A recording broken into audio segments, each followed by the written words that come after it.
Hi everyone, in this video we will talk about the executive branch of Armenian government. So what is the executive branch of Armenia? Directly translated from Armenian, it's called Government of Armenia, and which is an executive council of government ministers. And how is it formed? At first, the president accepts the resignation of the current government. And the president can do that on specific days, which are on the first sitting of newly elected National Assembly, on the day of assumption of the office by the President of the Republic, on the day of expression of the vote of no confidence with the government, on the day of resignation of the Prime Ministers, and on the day when there is a vacant position of Prime Minister. After it, the President appoints Prime Minister, and the Prime Minister should enjoy the confidence of majority of deputies, and if this is impossible, the confidence of maximum number of deputies. And later on, the ministries, agent bodies, and staff shall be formed within 20 days after the Prime Minister is appointed. After this, the government is considered to be formed. In addition, all the ministers and also Prime Minister must be citizens of the Republic of Armenia, and the structure of the government must be defined by law in regard to the recommendation by the government. Now I will talk about the role of the Prime Minister. The first role is that the Prime Minister should supervise the government activities. Secondly, it should coordinate the work of the ministers, and also it should adopt decisions on the organization of the government activities, and any decision passed by the government must be signed by the Prime Minister. So, in addition to all this, just for more additional information, the President has the right to suspend governmental decisions for checking the compliance of decisions with the Constitution. And in addition, some more additional information. Before the day of opening of the first session of the National Assembly of the subsequent convocation, the meetings of the government shall be chaired by the President of the Republic, or upon his or her recommendation by the Prime Minister. Government decisions shall be signed by the Prime Minister and approved by the President. Now I will represent the government's mission. The government mission is represented in the Article 85 of the Armenian Constitution. It states that the government shall develop and implement the domestic policy, and it should implement foreign policy of the Republic of Armenia jointly with the President of the Republic of Armenia. And in addition, by virtue of the Constitution, the international treaties, the laws of the Republic of Armenia, or the decrees of the President of the Republic, and to ensure the implementation thereof, the government shall adopt decisions, which shall be subject to observance in the whole territory of the Republic. Now I will represent the responsibilities of the government, which are clearly described in the Article 89 of the Armenian Constitution. First, the responsibility is that the government should submit its program to the National Assembly for approval, and it should submit the draft state budget to the National Assembly again for approval. I will talk about these two in the upcoming slides. And it should ensure the execution of the state budget and submit financial reports on the budget execution to the National Assembly. Also, the government is responsible for managing the state property.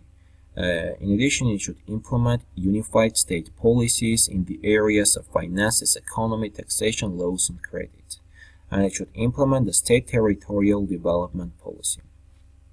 Also,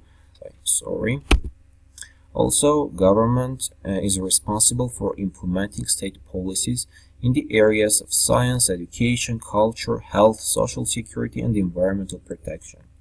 And government must ensure the implementation of the defense, national security, and foreign policies of the Republic, and it is responsible for maintenance of law and order. It should also take measures to strengthen the legal order and ensure rights and freedoms of the citizens. And government is responsible for performing other functions and powers that are provided by Constitution and laws. Now, as I said, we'll talk about the program of the government. The article about the governmental program is 74. So, according it, The government must within 20 days of its formation present its developed program to the National Assembly of the Republic. Later on, the National Assembly should discuss and vote for the approval of the program within 5 days after its presentation. The President shall dissolve the National Assembly if it doesn't give an approval to the program of the government 2 times in succession within 2 months. Now regarding state budget. The government shall submit a draft of the state budget to the National Assembly at least 90 days prior to the beginning of the fiscal year. The government may put forward a motion of its confidence in conjunction with the adoption of the state budget. If the National Assembly doesn't express no confidence in the government, then the state budget, as well as the amendments approved by the government, shall be considered adopted. However, if the National Assembly expresses no confidence in government in conjunction to the draft of the state budget, the new government shall submit the draft state budget to the National Assembly within a period of 10 days after the approval of its program. This draft shall be debated and voted on by the National Assembly within a period of 30 days in accordance with the procedure defined by this article. The article in the Constitution, which is 70, which is item 3. Okay. Now, I'll describe several other important points about the government. The first is about the restrictions on the governmental members. According to Article 88, a member of government cannot be engaged in hold an office in commercial organizations or in state and local self-government bodies, not connected with his or her duties, or be involved in entrepreneurial activities, save for pedagogical, creative, and academic activities. Now about government right of legislative initiative. The government, besides National Assembly, the government also has a right of legislative initiative.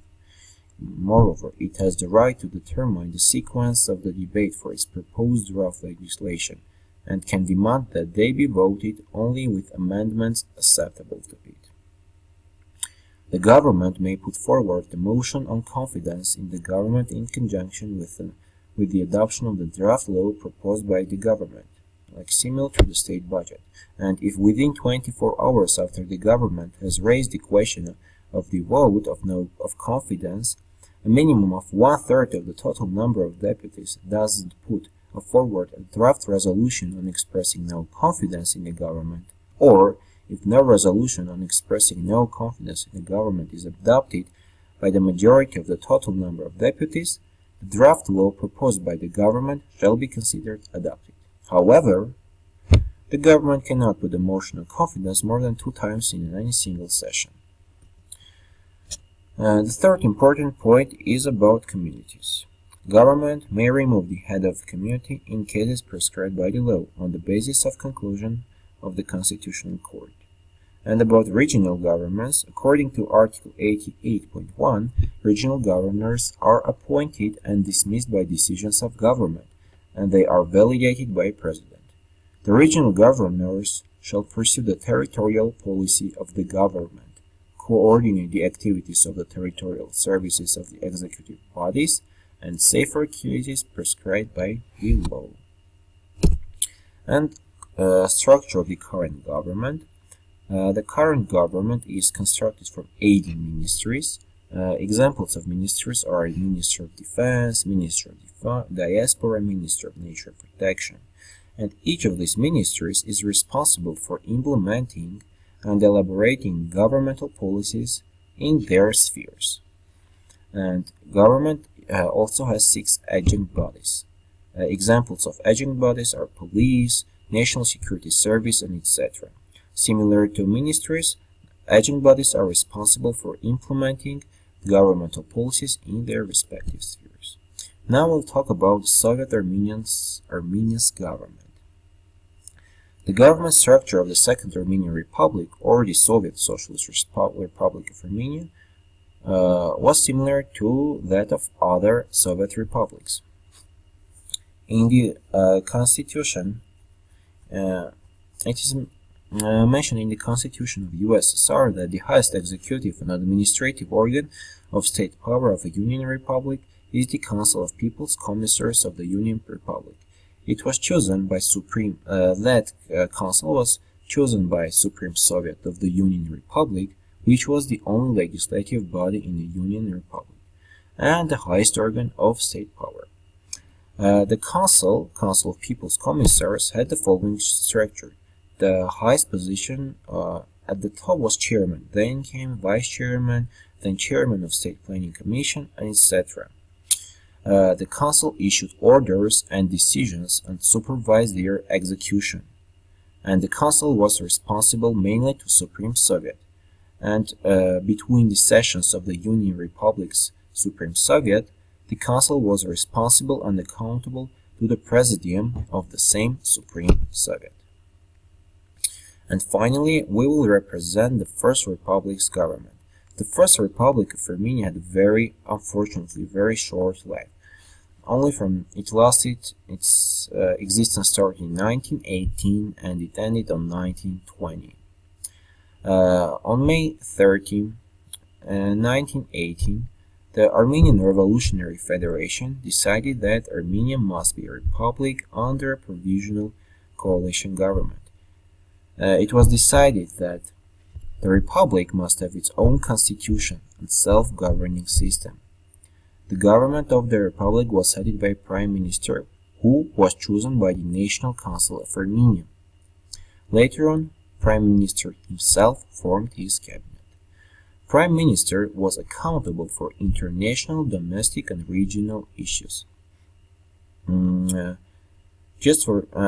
addition, a separate ministry, a Ministry of Interior, was created. That ministry was responsible for domestic issues. Its key responsibilities, among its responsibilities were creation of public school system, creation of railroad system, communication and telegraph systems.